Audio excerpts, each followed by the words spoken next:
Mga kagabay, magandang hapon, magandang gabi, magandang umaga, magandang tanghali. Saan man tayo naroroon, ano man ang ating mga ginagawa, una at higit sa lahat, ating ialay ang ating mga sarili sa ating Panginoon. Sa loob lamang ng ilang mga sandali, ating dalhin ang presensya ng Diyos.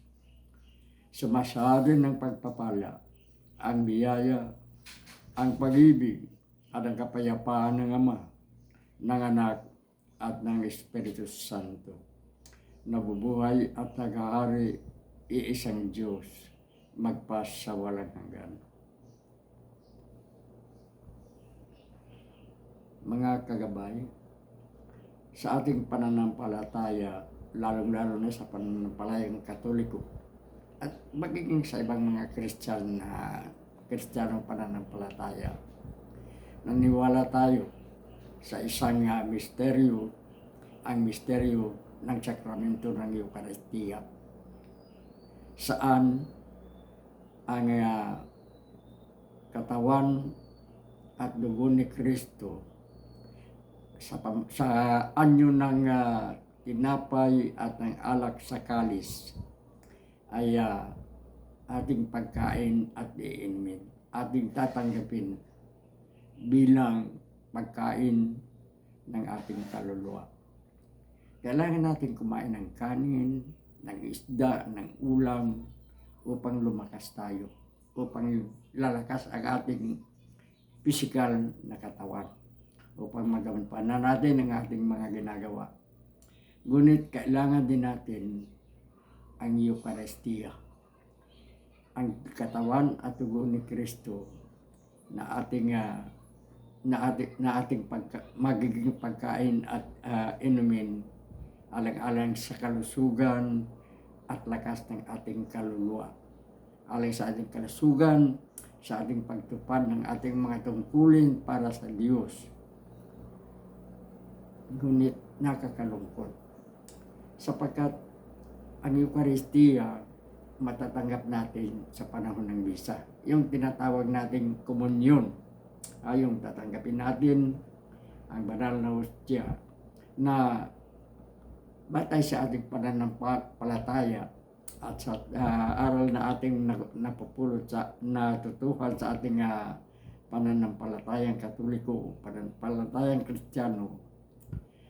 Sa matapos ang konsekrasyon, ay yung bahagi ng banal na misa, konsekrasyon, saan ang hostya nagiging katawan ni Kristo para ating makain, at ang alak sa kalis ay magiging dugo niya upang ating inumin. Ang Eucharistia ay ipinahayag ni Kristo sa kanyang mga apostoles nung kanyang sinabing,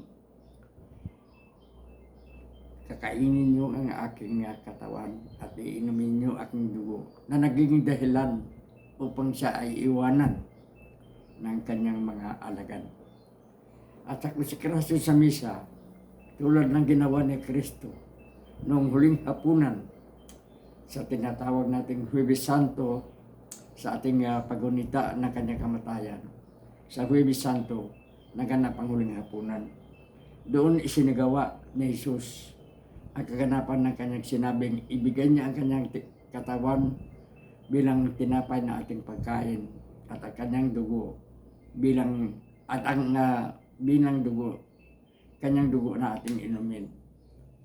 Dito naganap nang kumuha si Kristo ng tinapay, piniperaso, ibinigay sa kanyang mga apostoles, na noon ay 11 na lamang, hindi na 12, sapagkat lumayas na ang traidor na apostoles na si Judas Iscariote. Tinaas ni Kristo ang tinapay at sinabing, ito ang aking katawan. This is my body, na ipagkakaloob sa inyong lahat. Ito ang aking katawan. At ganoon din sa kalis, Ito ang kalis ng aking dugo, ang dugo ng bagong tipan. So dito naganap ang Eucharistia. Ngunit nakakalungkot. Mapansin natin sa mga simbahan, pag tayo magsisimba, sa oras ng Eucharistia o sa pagkomunyon, marami ang nagkukomunyon. Hindi natin pinapakialaman ang mga bagay na ito. Ngunit tatanggap tayo ng katawan at dugo ni Kristo bilang ating pagkain at inumin, alang-alang sa ating kaligtasan.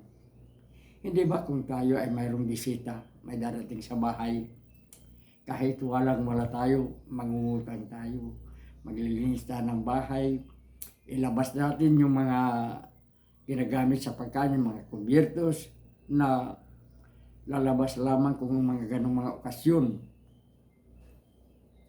Sa madaling salita, nais nating ma-impress ang ating panauhin. So bakit hindi marami ang hindi gumagawa nito sa Eucharistia? Sino ang ating tatanggapin? Si Jesus. Ang katawan ng Diyos, ang dugo ng Diyos. Siya mismo ang nagsabi, ito ang aking katawan. Ito ang aking dugo. Ayon nga sa mga protestante, sa mga salungat sa paniwalang ito, ang sinasabi ni Kristo na ang tinapay simbolo ng kanyang katawan, ang dugo simbolo, ay ang alak simbolo ng kanyang dugo.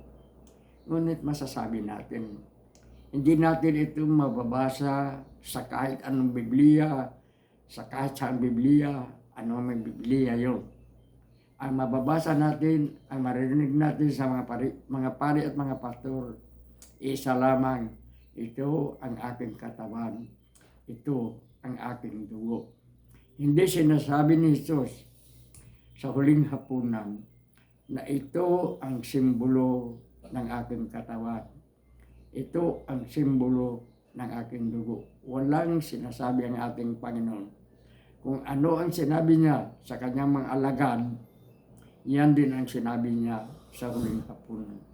At ang silatang ito ni Kristo ay inulit ng ating mga kaparian ng mga pastor sa panahon ng pagmimisa, sa banal na misa, saan kanilang isinasakatuparan ang sinasabi ni Kristo, do this in memory of me. Gawin ninyo ito alang-alang sa aking alaala. Sa madaling salita, ipinasa ni Kristo sa mga kaparian ang pagsasagawa ng ating pagtanggap ng katawan at dugo ni Kristo bilang ating pagkain at inumin. Ngunit ulitin ko, nakakalungkot. Marami ang hindi handa sa pagtanggap kay Kristo, kapansin-pansin. Sapagkat sa pananamit o saan man. Kailangan tanggapin natin ang dugo, ang katawan at dugo ni Kristo na tayo ay malinis sa kasalanan. Makasalanan tayo. Ngunit andyan ang kapatawaran ng ating may kasalanan sapagkat humihingi tayo ng kapatawaran sa ating Panginoon. At patawarin mo kami katulad ng pagpapatawad namin sa mga nagkakasala sa amin. Magiging handa tayo sa pagdating sa ating buhay ng Panginoon, sa ating pagtanggap ng kanyang katawan bilang ating pagkain at ng kanyang dugo bilang ating inumin. Linisin natin hindi lamang ang ating pisikal na katawan, kung hindi ang ating mga kaluluwa. Pagsisihan natin ang ating mga pagkakasala, hihingi tayo ng kapatawaran bago natin tatanggapin ang katawan at dugo ni Kristo.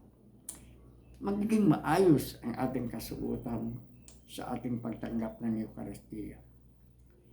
At kailangan ang ating taimtim na panalangin ng paghingi ng kapatawaran at sana na magiging karapat-dapat tumanggap ng katawan at dugo ni Kristo.